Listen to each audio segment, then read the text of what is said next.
भक्तजनों, आज आप सुने 11 माता का नई कहानी। आप लोग इस कहानी को ज़रूर सुने। जितना भगवान के भक्त लोग हैं वो भगवान को श्रद्धे भक्ति से पूजा पाठ भी करते हैं, भगवान का कथा भी सुनते हैं। भगवान उन भक्तों पर प्रसन्न हो जाते हैं, भगवान उनकी सारा मन कामना पूरा कर देते हैं। भगवान भी तो सोचते हैं कि नहीं, मेरा भक्त लोग मेरा श्रद्धा पूर्वक पूजा भी करते हैं, मेरा कथा भी सुनते हैं, तो मेरा तो कर्तव्य है कि मैं भी अपना भक्त लोग का लिए कुछ कर सकूं। तो भक्तजनों, हम सब मिलकर बोलते हैं 11 माता की जय हो, 11 माता की जय हो, विष्णु भगवान की जय हो, विष्णु भगवान की जय हो। तो हम लोग अब 11 माता का कथा सुनते हैं। किसी गांव में एक रूमा नाम का औरत थी। उनकी 2 बेटी थी, एक गोरी थी और एक काली थी। गोरी वाली का नाम लक्ष्मीनिया राखी थी और काली वाली के नाम सौली राखी थी। रूमा अपनी लक्ष्मीनिया से कोई काम नहीं करवाती थी, सारे काम वो सौली करती थी और उस पर उनकी माँ 4 बातें सुना देती, उनकी बहन लक्ष्मीनिया 4 बातें सुना देती। लेकिन सौली तो धार्मिक थी, वो 11 माता का पूजा बड़े श्रद्धा भक्ति से करती थी। उनकी माँ कहती कि तू सारा दिन पूजा भक्ति में लगी रहती है, काम तो सफैया से करती नहीं है। उनकी लक्ष्मीनिया कहने लगती है कि माँ, ये पूजा पाठ बहुत करती है लेकिन काम में वो ध्यान नहीं देती है, उसलिए काम अच्छे से नहीं करती है। देखो ना, कहीं पर सर सफैया नहीं है, कितना जंगल लगा कर रखी है। लक्ष्मीनिया अपना छोटी बहन से कभी मिष्टी मुख से वो बात नहीं करती। जो काम करवाना होता वो बोलती, अरे काली इधर आओ, एक काम कर ले, अरे काली उधर देख, वो काम पड़े है वो भी कर ले।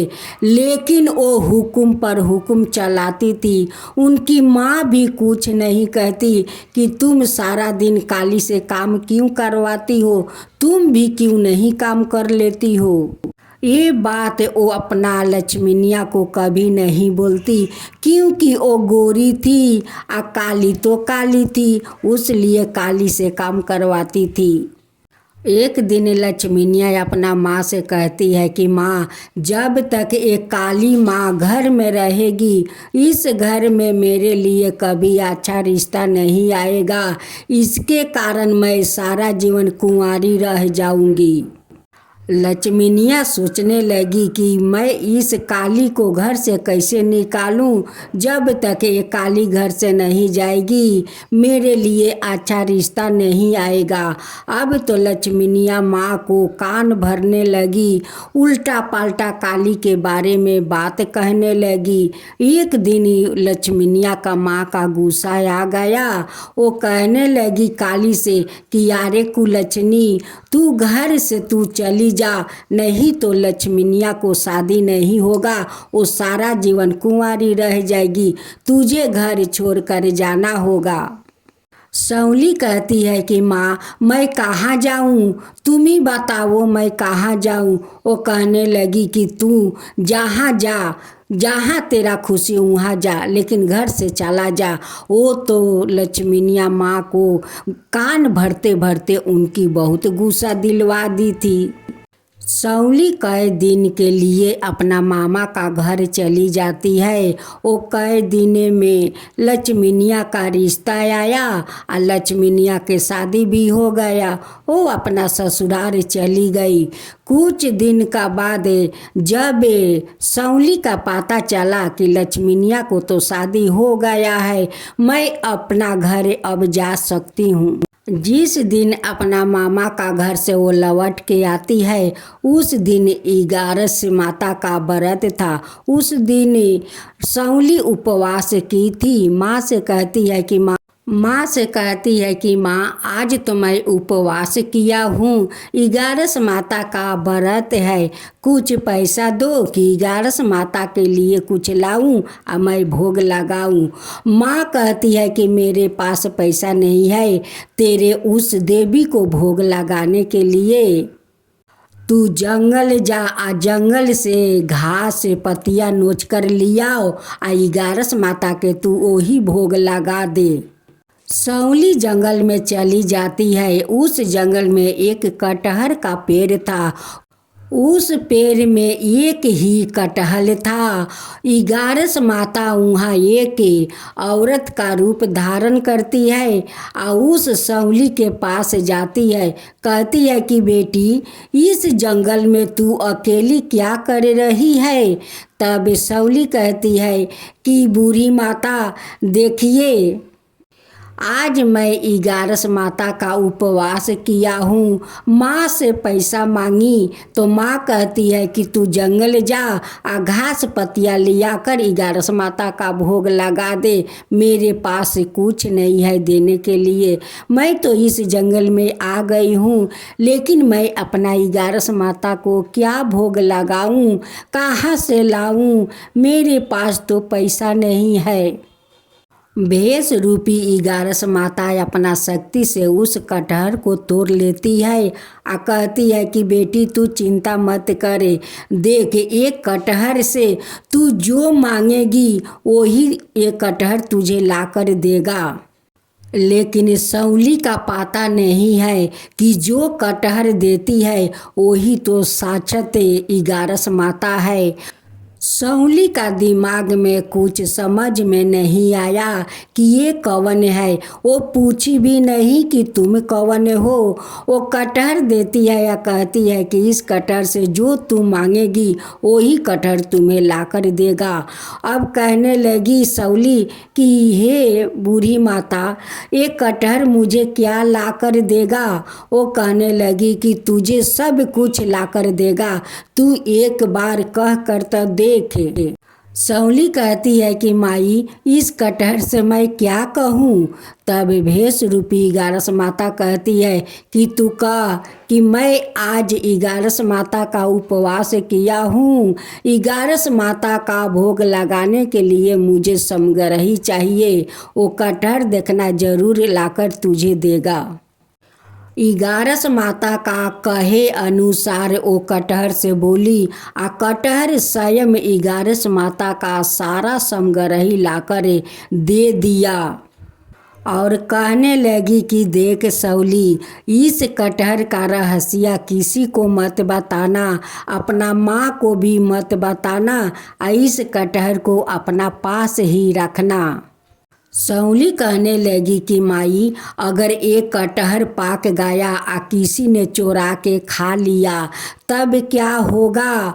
तब भेष रूपी 11 माता कहती है कि सौली जो वो कटहर खाएगा वो हजम नहीं कर पाएगा, उनकी इतना जोर से पेट में दर्द होगा कि वो रह नहीं पाएगा, वो दर्द से छटपटाने लगेगा।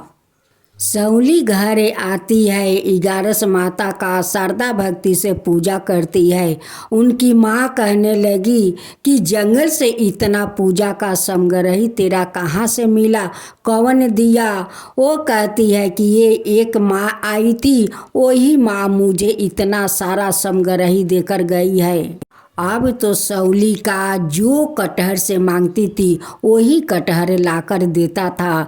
कुछ दिन का बाद लक्ष्मीनिया अपना पति को लेकर अपना महके आती है। देखती है कि काली तो इतना सुंदर सुंदर कपड़ा पहनती है। लक्ष्मीनिया कहने लगी कि माँ मैं ससुराल चली गई आ तुम काली का इतना सुंदर सुंदर कपड़ा पहनाने लगी हो। माँ कहती है कि जंगल में ना जाने कौन माई आकर इतना पूजा का समग्रही दे जाती है, कपड़ा दे जाती है। जब मैं पूछती हूँ तो कहती है कि जंगल में एक माँ आती है आ वही देकर जाती है। लक्ष्मीनिया माँ से कहने लगी कि माँ वो झूठ बोल रही है, वो लगता है किसी को घर से वो चोरा चोरा कर लाती है। वो तुमसे झूठ बोलती है कि कहीं फिर से तुम उसे घर से ना निकाल दो। उसीलिए वो कहती है कि एक माई जंगल में आती है और वही पूजा का समग्रही दे जाती है, कपड़ा दे जाती है। ये सारे बात वो झूठ बोलती है माँ। रूमा कहती है कि उसे छोड़ो, कौन माता देती है, कौन माई देती है, उसे मेरा कोई मतलब नहीं है। लक्ष्मीनिया अपना पति के साथ कई दिन तक महके में रहने लगी। एक दिन कटहर पाक गया और पूरा घर में गंध निकल गया। अब तो लक्ष्मीनिया कहने लगी कि कटहर तो उसका पाक गया है, ये कटहर को अपना सिरहाने लेकर सोती है, कहीं दूर नहीं रखती है। आज इस कटहर को मैं चुरा कर चलो हम दोनों खा लेते हैं। ये बात सुनते ही उनकी पति सोचने लगा कि ऐसे ही तो कटहर छोटा है, अगर आधे कटहर एक खा जाएगी तो आधे से मेरा क्या होगा। चलो मैं ही कटहर के चुरा कर अकेला खा लेता हूँ। बस लक्ष्मीनिया का पति जाता है, आस्ते देखन कटहर उठाकर और वो अकेले फाड़ कर खा जाता है। अब कटहर के खाने के बाद वो पूरा घर में लेट लेट कर छटपटाने लगा, कहने लगा कि मुझे तो बहुत जोर का पेट दर्द कर रहा है, मुझे बहुत पेट दर्द कर रहा है। लक्ष्मीनिया कहने लगी कि अच्छा ही हुआ है, तुम जो अकेले चुरा कर कटहर खा गया उसलिए तुम हजम नहीं कर पा रहे हो, उसलिए तो तुम्हारा पेट में इतना जोर से दर्द होता है। वो सब तो इगारस माता का चमत्कार था, और वो तो होना ही था, क्योंकि उस कटहर में तो माँ इगारस से वरदान दिया था कि इस कटहर से सौली जो कुछ मांगेगी वही ला कर देगा। और उस कटहर को वो अकेले ही चुरा कर खा गया, तो अब तो भोगना ही होगा। जो लोग मेरा भक्त को दुख तकलीफ देगा, वो गाली देगा, वो सताएगा, वो कैसे सुख से रह सकता है, उसे तो भोगना ही है। अब तो लक्ष्मीनिया वो काली का गाली देने लगी कि इस कटहर में क्या भर कर राखी है कि मेरा पति को इतना जोर से पेट में दर्द होने लगा, इसमें क्या लाई है, कहाँ से लाई है कि इस कटहर को खाकर मेरा पति को देख हालत कैसा हो गया है। सौली कहने लगी कि ये कटहर मैं नहीं लाई थी, वो माई एक जंगल में आई थी और वो ही मुझे एक कटहर दी थी। इस कटहर में जादू था कि जो कटहर से मैं कुछ मांगता वो कटहर मुझे लाकर देता। लक्ष्मीनिया कहने लगी कि तू झूठ बोलती है, तुझे जंगल में कोई माई आती है कटहर देने, इतना सारा पूजा का समग्रही देने। ठीक है, अगर तुझे कोई माई आती है देने के लिए तो देख तुझे आज कितना मैं मारती हूँ, देखती हूँ कि आज तेरे माई वो आती है कि नहीं बचाने के लिए। अब तो वो बहुत मारने लगती है। उसी समय काली इगारस माता को बुलाती है कि माई आकर मुझे बचा ले, नहीं तो मेरे बहन मुझे मार कर फेंक देगी, बचा ले माई। अब तो इगारस माता स्वयं वहाँ आकर प्रकट हो जाती है और कहती है कि रुके, नहीं तो तेरा पति जैसा तेरा भी मैं हालत कर दूंगी। अब तो रूमा, उनकी बेटी लक्ष्मीनिया, उनकी दामाद इगारस माता का पैर पर जाकर गिर जाते हैं और कहते हैं कि माता आप क्षमा कर दो, माता क्षमा कर दो, मैं नहीं जानती थी कि आपका एक काली भक्त है, मेरा पता नहीं था माँ, पता नहीं था, मुझे क्षमा कर दो, मुझसे बहुत भूल हो गया है, हम लोग पापी है, हम लोग अधर्मी है, आप क्षमा कर दो माता, क्षमा कर दो, अब कभी ऐसा काम नहीं करूँगी, आपका भक्त को नहीं सताऊँगी, आप मुझे क्षमा कर दो माता, क्षमा कर दो। इगारस माता कहती है कि अरे रूमा, तू तो जन्म दिया है एक काला और एक गोरा, तो गोरा से इतना प्यार, काली से इतना नफरत क्यों करती है? तेरे पेट से तो जन्म हुआ है, आई अपने ही संतान को तू काली मानकर घृणा करती है, उसे घर से निकाल देती है। गोरी बेटी जो कहती है वही तू मान लेती है और उन्हें दुख तकलीफ देती है।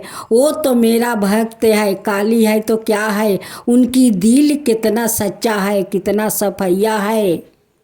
लेकिन तेरा गोरी बेटी तो कभी धर्म नहीं मानती है, कोई भगवान को नहीं मानती है। वो धर्म मानती है तो उन्हें कितना वो ताना सुनाती है।